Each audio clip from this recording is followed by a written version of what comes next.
The civil war that isn't. Famine fighting massacres. The ignored war in Africa. Proxy fighting has sinked a nation.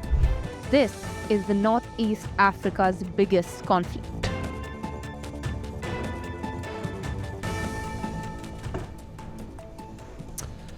Sudan, Africa's third largest nation, has long been a tinderbox of power struggles, ethnic divides and resource wars. Since independence in 1956, it's endured 20 coup attempts, 2 devastating civil wars and the Darfur genocide that claimed up to 300,000 lives. Today, a new chapter unfolds, a brutal conflict that has killed an estimated 150,000 people, displaced over 12 million, the world's largest displacement crisis, and plunged 25 million people into famine's grip. Hello and welcome. My name is Vineet Malhotra and you're watching Xplained by NewsX. Today we are going to talk about the Sudanese war that has brought into the world the newest country. It was April 15, 2023 when a civil war began between 2 rival factions of the military government of Sudan.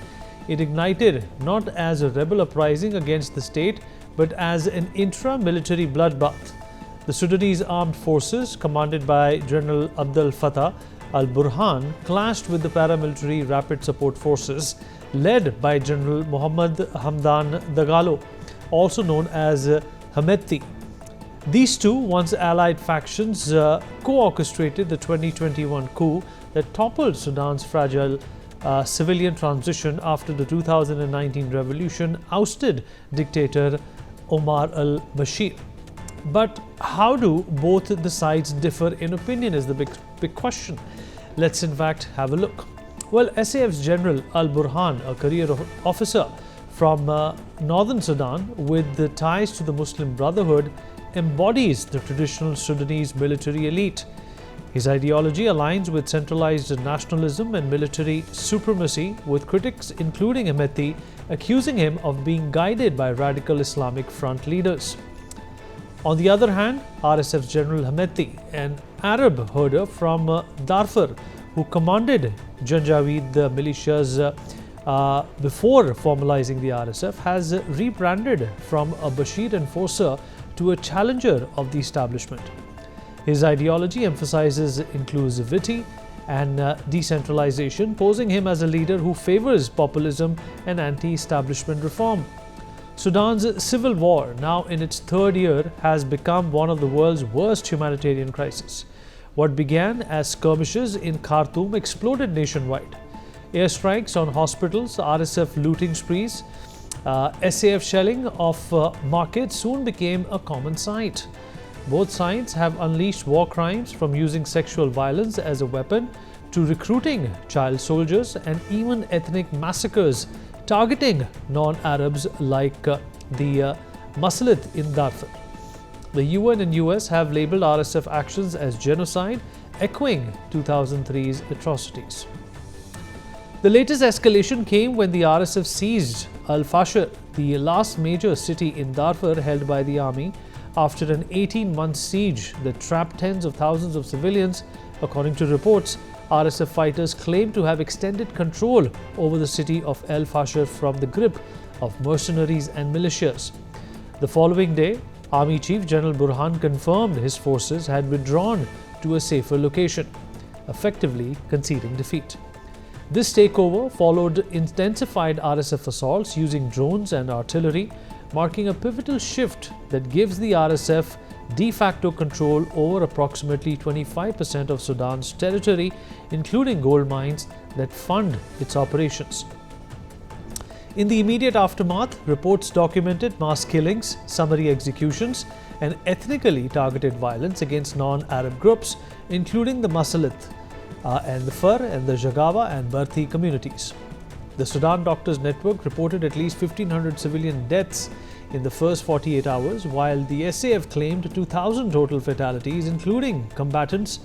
Eyewitness accounts from survivors who reached Tawila, 50 kilometers away, described RSF fighters conducting door-to-door searches, forcing men to run before shooting them, crushing detainees under vehicles and abducting women and children for ransom or sexual violence. Let's in fact listen in to some of the accounts of displaced residents.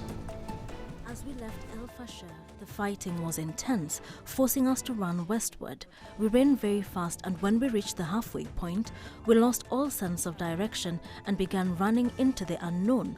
But we kept running. We had no other choice. We suffered greatly along the way. In the streets along our displacement route, we found a lot of bodies. We found bodies of women and youth. There is no one to bury them. Countless people have died, including my son, a soldier, who was martyred in El Fasher. Another son was wounded in the chest and eye and underwent surgery yesterday. Random shelling kills at least 30 to 40 people every day. We have witnessed so much suffering in El Fasher, but we have never seen anything like it since we were children. The roads are full of bandits on motorcycles and camels. They beat people, steal their money and everything they own. People are suffering badly from hunger. A lot of people died from lack of food, malaria and anemia, and lack of physical fitness. Well, Sudan, a vast northeast African giant spanning 1.8 million square kilometers, sits at the crossroads of the Arab world, the Sahel and the Horn of Africa. Its borders, over 7,000 kilometers long, shape the war's spillovers, refugee flows and armed routes. Let's trace them clockwise from the north. In the north, Sudan is flanked by a 1,276 kilometer frontier with Egypt, where SAF draws logistics and where tensions simmer over the Halayeb Triangle dispute. The northwest border is shared with Libya, a chaotic conduit for RSF arms via Khalifa Haftar's militias and smuggling hubs near the tribe border with Chad. Meanwhile, on the west, Sudan shares a 1,400 kilometer with Chad, a RSF lifeline for fighters and refugees. Over 700,000 Sudanese have fled here, and our crossing is contested. The southwest border, on the other hand, is 175 kilometers long and shared with the Central African Republic, a marginal but volatile edge feeding RSF gold trades through Wagner-linked networks. The southern border, 2,340 kilometers south of Sudan with the southeast, is a 1,606 kilometer long border split between Ethiopia and Eritrea, where Al-Fashaga farm clashes with Ethiopian militias and Eritrean arms to SAF-fueled border skirmishes. These neighbors aren't bystanders. While Egypt and Eritrea back SAF stability, UAE, Chad and Libya tilt towards RSF autonomy. Meanwhile, borders bleed violence with over 11,000 attacks since 2023 per ACLED data. As of 4th November 2025, Sudan is de facto partitioned east-west. The Sudanese army forces under General al-Burhan hold about 60% of the land. The Nile heartlands, the east and the north, with their hope that the government in Port Sudan. The Rapid Support Forces, led by Hemeti, on the other hand, control 25%, mostly Darfur's west, and pockets in Kordofan funding via gold mines and the government of peace and unity in Nyala. The remaining 15% is contested, fluid grey zones in central belts where militias take the SPLM and allied variably with RSF and Darfuri rebels carve niches. This isn't static. El Fasher's October 26 fall flipped Darfur fully RSF per UN and crisis group trackers, shifting 10,000 square kilometers overnight. But who's helping this war enrage?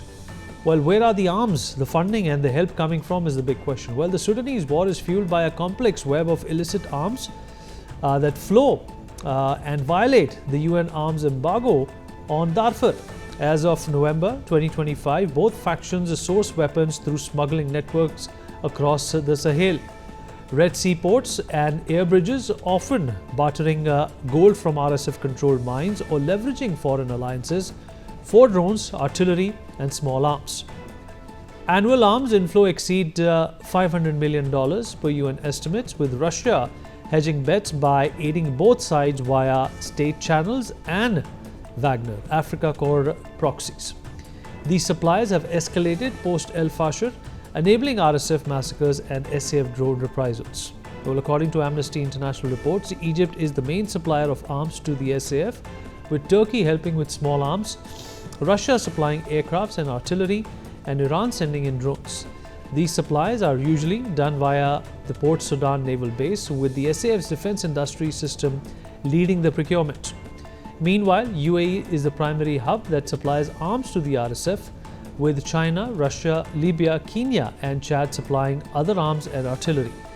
While the UAE denies these reports, the UN has verified that more than 248 cargo flights have been sent via Chad to the RSF between November 2024 and February 2025. The UN has also accused UAE of sending over $1.5 billion of aid, including mercenaries, and since the RSF controls a major part of Sudan's gold reserves, the dealings happen in a gold for arms way via UAE-based firm. In fact, UK Militech targeting systems are also found in RSF bases. In fact, Sudan's ambassador to the UN has come out speaking against UAE's transgressions when it comes to fueling the war. Listen in to what he said.